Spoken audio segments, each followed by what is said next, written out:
벌써 이제 회장님이 광주 이제 민주화운동 5.18까지 언급을 잠깐 하셨는데, 보통 이제 학계에서는 한국의 반미주의가 5.18을 계기로 해서 이제 생겨났다는 이야기들을 많이 하거든요. 그런데 이제 이 시기를 다시 이제 살펴보니까 이미 79년에 좀 전에도 나왔지만 카터 미국 대통령이 방한을 합니다. 그런데 이때 이미 카터 대통령 방한을 반대하는 운동이 일어나요. 그러니까 왜냐하면 방한을 하는 행위를 가장 반기는 사람이 독재자라는 거예요. 그러니까 박정희 대통령이 그러니까 이미 쿠데타 이후부터 늘 정당성이 결여되어 있기 때문에도 부족한 정당성을 뭔가 보충하기 위해서 외부의 승인, 그리고 동시에 이제 뭐 경제 개발이라고 하는 성과, 뭐 이제 이런 것들에 이제 되게 집착을 하죠. 그러니까 지금 이제 미국의 대통령이 바뀌었으면 이제 내가 초청받아서 가거나 아니면 그 분이 우리에게 오셔서 나를 좀 대등한 형태로 악수를 하면, 우리 뒤에 이제 그림이 나오지만 그럼 뭔가 이제 인정받는 것 같은 느낌, 이걸 이제 연출하고 싶은 거예요. 왜냐하면 지금 전 총선 때 이미 과반을 뺏겼단 말이에요. 그러니까 형식적으로는 과반을 지켰지만 내용적으로는 이미 넘어갔기 때문에도 자기의 정치적 이제 정당성을 위해서 외부의 승인이 필요했던 거죠. 그래서 이제 카터 대통령 방한을 아마 추진했던 것 같은데 그게 결국 독재자에게 면피를 제공하고 독재자에게 정당성을 부여하는 어떻게 보면 나쁜 결과를 가져오는 거잖아요. 그러니까 이제 국내의 민주화 운동 세력은 반대할 수밖에 없고, 그리고 미국이 그런 식으로 행동해서는 안 된다고 이제 강하게 이제 비판을 하는 거죠. 이 민주당, 그러니까 카터 대통령은 이제 민주당 출신인데, 대부분 이제 뭐 크게 문제가 없으면 연임을 하거든요. 8년. 근데 이분 연임을 못한, 그러니까 인기가 별로 없는 대통령 중에 한 분입니다. 그러니까 뭐가 문제였을까? 근데 이제 민주당 정부가 되게 뭐 일반화해서 얘기하기는 어렵지만 공화당 정권하고 좀 다르게 개입주의적 성향을 많이 보였습니다. 왜냐하면 민주당이 훨씬 더 보편적인 가치를 우선시하기 때문에 인권이라든지 자유 이런 것들을 중요하게 표방하면서 다른 나라의 내정에도 약간은 간섭하는 발언들을 많이 해왔거든요. 그러니까 이제 국내 민주화 운동 세력도 카터 대통령이 박정희 정권의 인권 침해를 비판해 주기를 바라는 거고, 그와 관련해서 시정되도록 어떤 지렛대 역할을 해주기를 바라는데 그 일은 제대로 안 하고 와가지고 정상회담 해주고 면피 주면 안 된다, 이제 이 얘기거든요. 그러니까 이제 카터 대통령도 나름 뭐 노력을 안 한 건 아니겠지만 또 다른 이제 국내적 압력이라는 게 뭐냐면, 이 당시가 이제 79년이 아프가니스탄에서 전쟁이 벌어집니다. 그러니까 소련이 아프가니스탄을 침공을 해요. 그러니까 이제 아프가니스탄이라는 나라가 이른바 세계의 양대 제국, 미국과 소련하고 다 전쟁을 치렀는데 다 안 져요. 그러니까 산악 지형이어서 외부 세력이 들어와서 이길 수가 없는 그런 지형이에요. 그래서 소련도 결국 거기서 오랫동안 진 빼고 손 털고 나갔고, 미국도 아프가니스탄에서 10년 동안 진 빼고 손 털고 나가고, 이제 이런 곳인데요.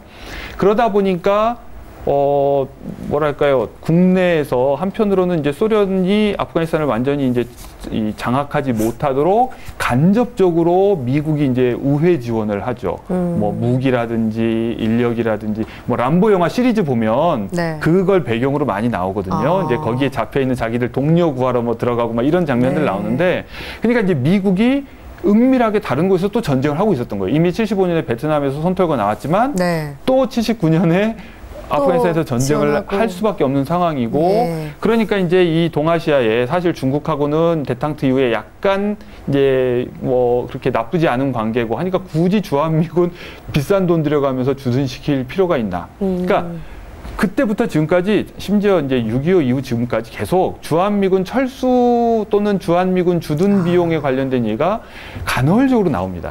지금 벌써부터 이제 보도 나오잖아요. 올 이제 연말에 미국에서 대선 치러지면 만약에 트럼프로 정권이 바뀌면 트럼프 분명히 이제 또 주둔비 인상 요구할 거다. 그러니까 이게 이제 국내적 압력인 겁니다. 그러니까 우리 세금으로 군대 유지해서 전 세계에서 군대 유지하면서 이거 너무 좀 돈 낭비 아니야? 사실은 그게 아니죠. 그런데도 그렇습니다. 그런 식의 이제 압력 때문에도 결국 이제 카터는 한국에 와서 이제 주한미군 철수를 카드를 꺼내면서 결국은 주둔비 인상을 요구하고 이제 네. 이런 식의 장사를 하고 돌아가 버리는 거죠. 그러면 이제 국내의 민주화 운동 인사들 입장에서는 뭔가 좀 다른 역할을 기대했는데 만족하지 못하고. 근데 이제 이분이 김대중 대통령은 만나고 가고 싶어 했다고 그래요. 만나진 못했고요. 그걸 허락할 리가 없죠. 그러니까 주둔 비용만이 문제가 아니었고요. 네. 그때 아까도 말씀드렸지만 카터가 내건 그 인권 외교입니다. 그래서 미국 정부에서 예전에 쭉 역대 정부 해온 인권은 양가적이었죠. 국내에서는 인권을 나름대로 배려하는데 또 인종차별이라고 흑인들이라든지 이런 사람들한테는 또 인권을 또 존중하지 않잖아요. 그런데 특히 국외 어떤 상대 국가에는 인권을 그렇게 들이세우지 않았어요. 내세우지 않았는데 카터가 한국의 인권 상황이 굉장히 엄혹하니까 인권 이야기를 꺼내고 주한미군 철수론을 꺼내죠. 거기서 박정희가 굉장히 카터를 무시하듯 막 대했죠. 그러니까 카터가 미군 영내에서 잠을 자요. 국빈 방문을 했는데 그거 손님이잖아요. 우리 공 교수님이 저희 집을 방문했으면 제가 잘 용수님 모셔야 될 거 아니에요. 숙소라든 이런 등등을. 근데 자기 집에 가서 자는 겁니다. 미군 영내는 미군의 영지예요.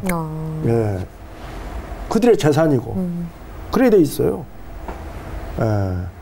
그래서 카터가 거기서 자지요. 그러면서 우리가 이거 이제 학자들이나 다른 차원에서 언론인들이 해야 될 몫인데 우리가 11.6을 한번 연상을 해보세요. 카터가 6월달에 우리 한국을 방문하고 극도의 악감정을 가지고 돌아갔단 말이에요. 박정희와의. 박정희도 카터 대통령이요? 악감정을 가지고 떠났죠. 그 박정희도 네 이놈들 갈 테면 가. 이거 뭐 표현이 나오죠. 여기서 이제 1979년 8월 달에 YH 무역에 여성 노동자들이 그 YH 무역이란 이런 기업들이나 YH 무역보다 훨씬 큰 기업들 이거의 대외 차관에 힘입어 가지고 관치금융에 힘을 입어 가지고 정부에서 만들어준 대기업 집단들이 엄청나게 많습니다. 지금 현재까지도. 그 그런데 YH 무역이 가발을 만든대요. 예전에 이제 가발을 해가지고 우리나라가 머리를 길었잖아요, 여성분들이. 그러니까 그걸 이제 가발을 만들어 이제 수출을 하는 한때는 그 노동자들이 한 4천여 명 직원들이 어마어마한 규모인데 이 어떤 기업의 어떤 그 주인 행세하는 사람들은 어떻게 됩니까?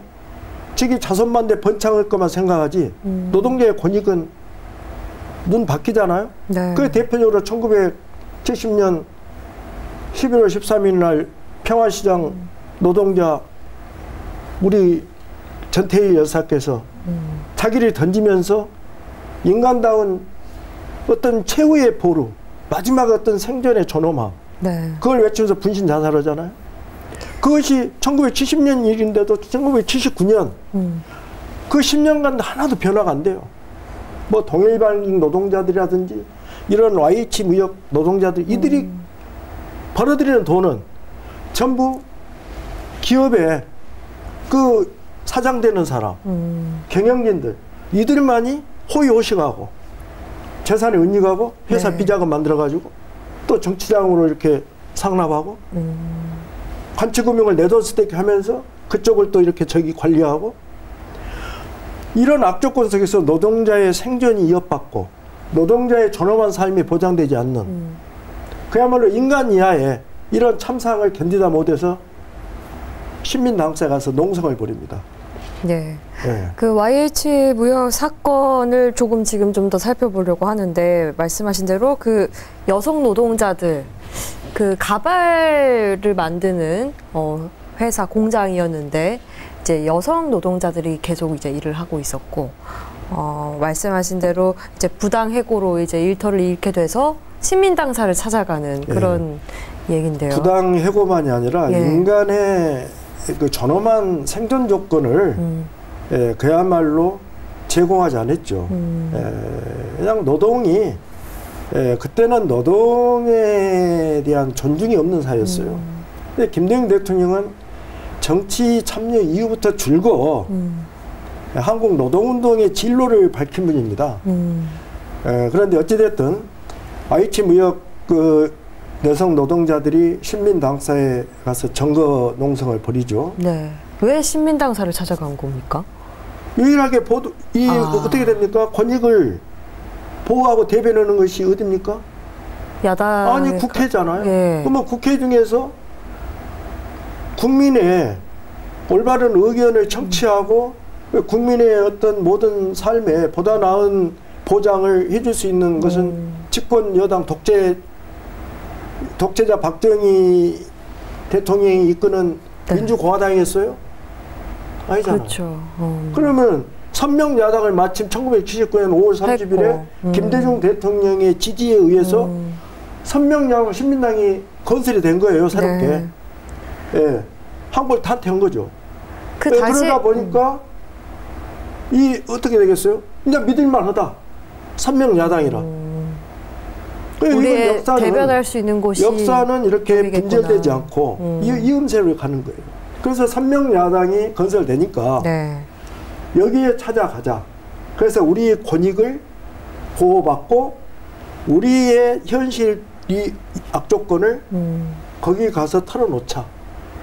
그 당시에 그 공장에서 일하는 여성이라고 하면 어떤 분들일까요? 나이가 굉장히 어리겠죠? 우리 한국 남자들은요, 여성의 희생에 의해서 자기들이 편한 세상 살았어요. 그 집이 부자든 가난하든 우리 어머니들의 그 희생, 특히 남자 선호. 그래서 아들놈한테는 쌀밥 먹이고 밥상에 차려놓고 아버지랑 같이 먹게 하고 딸들하고 엄마는 바닥에서 또는 부엌 바닥에서 김치 한 가닥 넣고 같이 밥 퍼놓고 거기서 수저질 해서 가지고 입에 풀칠이 나고 그러고 나서 아들놈 가르치려고 엄마 아버지도 빼빠지게 고생하지만은 누나나 여동생이 남동생이나 오빠를 위해서 학업을 이어갈 수 있게 학업을 어떻게 이어갑니까? 그 국민학교 졸업하면은 제일 쉽게 취직할 수 있는 것이 방직공자, 봉제공자, 그 다음에 이런 수공업으로 하는 우선 사람 인력을 많이 필요로 하는 가발공자, 신발공자 이런 데로 여성들이 갑니다. 거기 가서 월급을 받으면은 자기는 눈물 날라 그래 진짜. 입지도 먹지도 못하고 그 돈에 다 보내잖아. 응? 부모님한테 오빠 학비 보태라. 가족들을 위해서 보태라. 희생하는.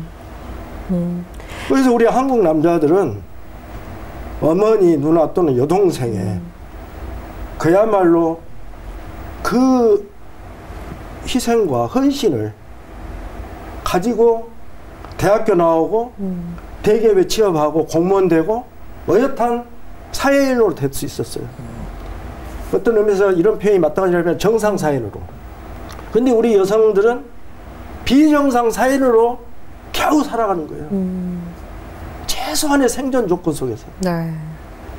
그것이 IH 무역 여성 노동자들이 신민당사에 가서 정거농성 시작하죠. 그렇게 해서 8월 11일 날 경찰들이 그걸 두고 보겠습니까? 근데 원래 야당 당사는 경찰이 난입하지 않아요. 존중을 해줍니다. 예를 들어 명동성당이라든지 이런 어떤 종교의 상징적인 그런 성스러운 거, 또 현실 정치에 여러 가지 힘이 모여 있는 야당 당사 이런 데는 난입하지 않습니다. 근데 거기를 난입하죠. 그래서 거기 근거 과정에서 김경숙이라는 여성 노동자가 죽음에 이르죠. 담양 출신이에요. 담양 출신이요? 네, 담양. 당시에 21. 네, 담양 출신인데 방금 전에 제가 말씀드린 것이 김경숙의 편지에 다 들어있어요.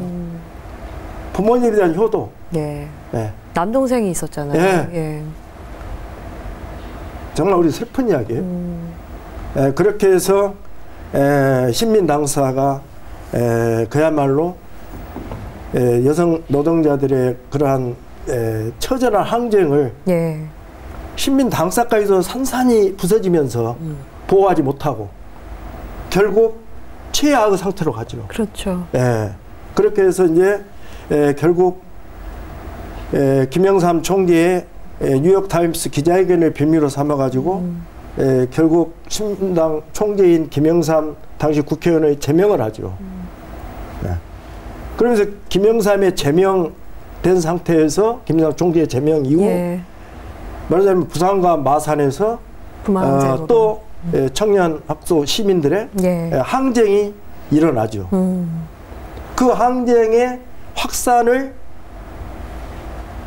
김재규가 제안하는 방법과 막기 위한 그 다음에 차지철이 그 확산을 차단하기 위한 방법이 격돌을 하죠. 충돌을 하죠.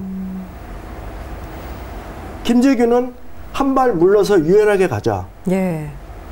민심을 읽자. 현장에 가보니까 아니다. 이 성남 민심을 차마 예면할 수 없다. 그리고 차지철의 말을 절대적으로 받아주는 박정희 입장에서는 옛가지 것들 놔둘 수가 없다. 이런 극한 대치 속에서 터진 것이 물론 10월 26일에 갑자기 터졌는데 이것은 말을 못하겠습니다. 네. 어찌됐든 11.6 사건의 발발이 되는 거죠. 네. 그러니까 대형 사건 두 개가 지금 아까 YH 무역과 또 부마 항쟁으로 이어지는데 그 교수님 보시기에는 그 여성 노동자들의 이 사건, 그 YH 노조 사건은 어떻게 보시나요? 뭐 조금 전에 회장님이 이제 예. 여성 노동자와 관련된 부분을 이제 짚어주셨는데 예. 이제 또 다시 이 문제를 이제 약간 계급적 관점에서 보면 요즘도 이제 가끔씩 도산하거나 뭔가 폐업을 하는 기업들이 나옵니다. 그러면은 이제 뉴스에 항상 나오는 것이 그 경영자들 또는 기업의 소유자들이 자기의 재산을 이미 어딘가로 다 이제 옮겨놓고 도피시켜놓고 네. 감춰놓고 자기는 이제 부채를 갚을 능력이 없다. 나는 뭐 배째릴 테면 배째라 그러면서 이제 회사를 더 이상 운영할 능력이 없다고 이제 부도선언을 해버려요. 그럼 문제는 거기에 고용되어 있던 사람들은 하루아침에 이제 실업자가 되는 거죠. 네. 그러니까 이제 그 실업자들이 대량으로 양산되는 것을 막기 위해서 정부가 이제 개입을 해서 세금으로 이제 그 회사의 부도를 어떻게든 막아주고 이러는 일들이 이제 과거에도 이제 뭐 반복해서 일어났고 지금 최근에도 이제 전개되는 게 이제 몇 군데가 있는데 네. 그러니까 아주 이런 부도덕한 기업가들, 경영자들 또는 뭐 소유자들 이런 사람들이 있는 거죠. 근데 네. 정부가 그걸 이제 묵인해 주는 거예요. 그러니까 여기서도 이제 비슷한 경우가 YH 무역이 자기들이 경영을 잘 못해가지고 네. 뭔가 부도가 났으면 자기들도 책임을 져야 될 거 아니에요. 근데 그 책임을 고스란히 노동자들한테 전가하는 거죠. 예. 그럼 노동자들은 졸지에 자기가 잘못한 것도 하나도 없는데 실업자가 되고 그러니까 이제 오다가 뭐 하소연할 방법도 없고 법적 구제도 받을 수가 없으니까 말씀하신 것처럼 전태일 열사가 돌아가신 지가 벌써 9년, 10년이 됐는데도 네. 바뀐 게 없고 그러니까 이제 호소할 데가 없는데 지금과 같은 정상적인 여야 상황이라면 뭐 여당 당사 찾아가는 게 자연스러울 수 있는데 여당이 그런 여당이 아니니까 이제 야당 당사를 찾아간 거죠. 근데 네. 지금 여기서도 보면 김영삼 총재 외에는 나머지 정치인들도 다 두드려 맞았다는 거예요. 네. 그러니까 야당 정치인들조차 그렇게 때린다면 노동자들은 어떻게 취급하겠어요. 그러니까 정말로 사람을 이렇게 소중히 여기지 않는 또는 백성, 국민을 하늘처럼 모시는 정권이 아닌 거죠. 그래서 그러니까 그 시대의 이제 어두운 단면을 너무나 잘 보여주고 있는 사건인 것 같고, 근데 이것이 지금까지 시간이 지나면서 많은 개선이 있기는 하지만 여전히 정부가 가진 사람 편이라고 하는 의심을 하게 만든 사건들이 있죠. 그리고 엉뚱하게 세금으로 그 사람들의 잘못을 뭐 덮어주고, 그러니까 뭔가 책임을 제대로 묻지 않는 문제, 이러면 이제 사람들이 이 정부가 또는 네. 국가가 누구 편인가를 자꾸 묻게 되는 겁니다. 국가는 기본적으로 빈부 상관없이 모든 국민의 국가여야 되고 모든 국민을 위한 정부여야 하는데 국민들 중에 어떤 계층, 계급을 편드는 거라는 생각이 드는 건 굉장히 위험하잖아요. 근데 노골적으로 단순히 군부 출신의 군부 독재였을 뿐만 아니라 대기업 집단 특히 네. 그리고 대벌을 편의를 봐주면서 또 삥 뜯고 그리고 그걸로 사적으로 통치자금으로 쓰고 그러니까 나중에 이제 쿠데타 그러니까 11.6 사건 이후에 전두환이 들어가서 금고문 열었더니 거기 현금이 쌓여 있었다는 거 아니에요. 그러니까 이 모든 것이 다 여기에 뭐 그냥 드러나 있는 것 같습니다. 네.